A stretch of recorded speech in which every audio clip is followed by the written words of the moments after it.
This is the Education Business Podcast for consultants and business owners providing services in schools. I'm Claire Riley, and I'll be sharing how to start, grow and scale your education business. Hello, and welcome to the Education Business Podcast. Today we're going to talk about how much knowledge you actually need in order to start something. I've been seeing this a lot in the community recently. We have quite a lot of knowledge, maybe we've done a course, we've done some training, yet still we don't take any action, and we say it's because we still don't know. Maybe the course wasn't good enough. Maybe we didn't feel like we took everything in that we needed to know. Maybe we didn't write enough notes. And all of that is nonsense. The truth is, we actually do know enough to start something. We're just not starting something. The reality is, we do not need to know as much as we think we need to know in order to start things. And what we do instead is we let that feeling of not knowing enough hold ourselves back. Because we want to be protected. We want this sense of protection. But we can't protect ourselves from everything, especially not in entrepreneurship. Now, as time has gone on, I have definitely got better at just doing it anyway. But there are still times where this gets the better of me. And I'm not recording this episode today because it's happening to me right now. As I sat down to start writing the notes to be able to record the episode, I realised that I'm doing it right now. I am doing it right now. I am procrastinating on something that I have knowledge to start, but I haven't done it yet. And so going through that on a certain level right now has helped me to tap into those feelings that maybe you're feeling. And so I asked myself the question, why am I doing that? Why have I not started it yet? Why am I procrastinating? And there's two things. One, I don't know how it's going to pan out. I haven't done anything in that vein before. And two, I don't want to look stupid. So I don't know if those two feelings resonate, but that's how I'm feeling about this thing that I need to do, that I feel is out of my comfort zone. And I'm saying I don't have enough knowledge to start. But I am going to start it. In fact, I'm going to start it today after doing this episode. And so as I was reflecting, I got thinking as well about how sometimes we just jump right in, don't we? We jump right in. We might only know 50% of what we think we need to know, but we'll do it anyway. And then other times we're more reserved. Maybe we'll know 90% of what we need to know and we still don't feel like it's enough. And perhaps that's linked to how we're feeling in the moment. Perhaps that's linked to current circumstances, past circumstances. Maybe it's in different areas that we feel more confident in. Maybe it's about how comfortable we feel in those areas. And actually, I think a big factor sometimes is how much work we feel like we have to do up front. Sometimes it's linked to how hard we perceive something is. And if there's a lot of work to do up front because you've never done it before, then that can be a factor that makes our brain believe that this is a scary prospect and we need much more knowledge before we could even start. So how do you move through it? Ask yourself if it's true. Is it true that you don't have enough knowledge to start? Is it possible that along the way you can figure things out? Look for evidence in your life. Give yourself that evidence. But it's very likely, if you're feeling this way, you do know enough. Because if you're a person who jumps in when you know 50% of what you need to know, then you're not asking this question. You're not in this place. You're not holding yourself back. So what kind of things might you be procrastinating about, not doing because you don't believe you have enough knowledge?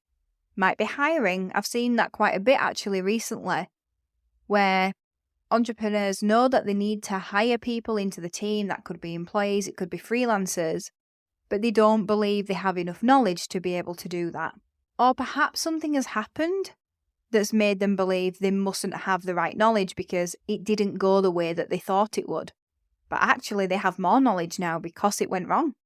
Things going wrong in business gives you so much power because you have knowledge and understanding like no other. There's nothing more powerful than your own mistakes. But when it comes to hiring, maybe it's the contracts, maybe it's the whole process, the fact that there's a lot of work to do, a lot of things to think about, a lot of steps to the process. Maybe you're holding yourself back from setting a website up.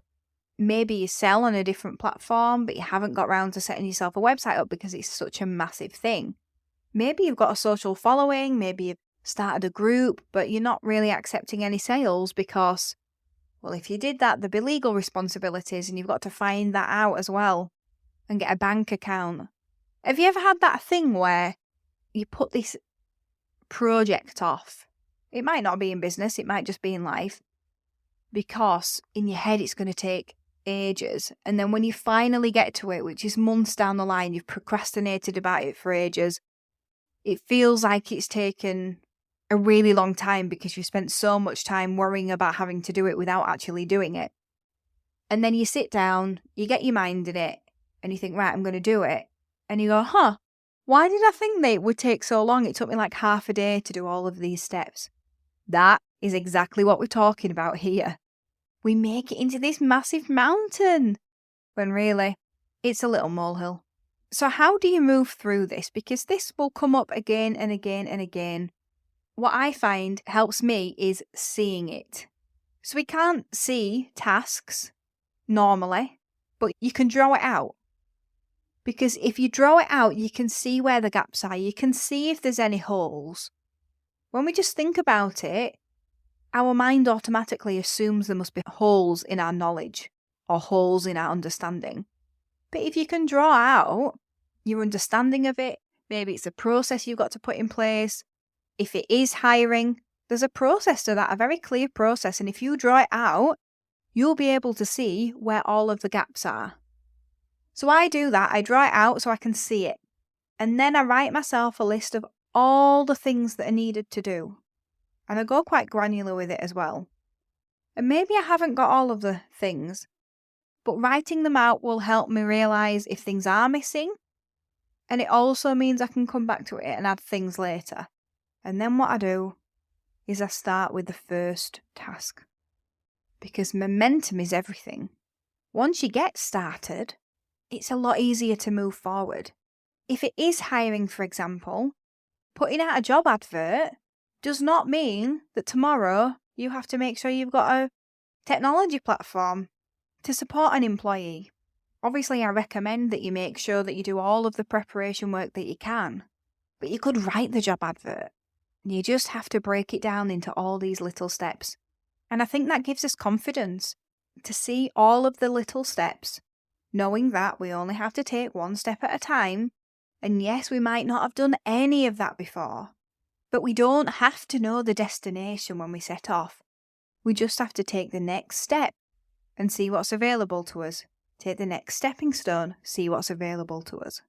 So the answer to today's question is, you don't need very much knowledge to start something. Yes, get clued up, get training, make it faster. But make it faster. Often what we do is we get so much knowledge that we believe we need more knowledge, and then that helps us procrastinate. It doesn't help us get there faster. The whole reason for learning something in the first place was to do it faster, and then we can stop ourselves because we don't feel confident, because we're worried. And so this isn't about how much knowledge we have at all. This is a mindset issue. So the most valuable lesson you can take away today is that instead of worrying about how much knowledge you do or don't have in a particular area before you start something, what you should do is figure out ways to move through your procrastination and start doing the big things that you haven't yet done. Because once you've done them, and they're not new anymore. Something new that I'm doing this week is I am speaking at my first event as an entrepreneur. Obviously, I do have a performance background. I also sing. I've got a podcast, so I'm no stranger to the microphone. But speaking at an event as an entrepreneur, this will be my first. And when I first saw the event, guess what? I thought to myself, oh no, I don't have enough knowledge for that. You see, someone else suggested that I should speak at the event. And at first I thought, oh no, I don't have enough knowledge for that. Then I had a word with myself and I moved through the procrastination because we all have to do things. And I do have enough knowledge. I just had to remind myself. So what are you going to start this week that you've been putting off because you're telling yourself that you don't have the knowledge when really deep down, you know that you do? Thank you for listening to the Education Business Podcast. To get more information to grow your business, sign up at educationbusinessclub.co.uk.